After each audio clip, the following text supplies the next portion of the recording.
So ఎవరైతే ఈ sperm కౌంట్‌తో problem ఉండి పర్టిక్యులర్‌గా ఏజోస్పెర్మియా లేదా జీరోస్పెర్మ్ కౌంట్‌తో ప్రాబ్లమ్ ఉండి ఇటువంటి డాక్టర్స్ దగ్గరికి వెళ్తున్నారో, పర్టిక్యులర్‌గా ఈ విజయవాడలో మ్యాజిక్ ఫార్ములాతో ట్రీట్మెంట్ చేస్తున్నాను. టెస్టిస్‌లో, స్పెర్మ్‌లో మీకు జీరో ఉండటానికి ఏదో పురుగుంది ఇట్లాంటి పిచ్చి పిచ్చి మాటలని చెప్పి ఆ పిచ్చి డాక్టర్ల దగ్గరికి మట్టికి వెళ్లి మీ టైంని మనీని వేస్ట్ చేసుకోవద్దు. మీకు ఎప్పుడైనా సరే స్పెర్మ్ కౌంట్ జీరో ఉంది అనంటే ఫస్ట్ దానికి కారణం ఏమిటి?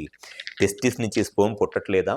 లేదా బయటకొచ్చే దారిలో బ్లాక్ ఉందా? అనేది తెలుసుకోవాలి. టెస్టిస్ నుంచి స్పెర్మ్ పుట్టకపోతుంటే ఏ కారణం వల్ల పుట్టట్లేదు?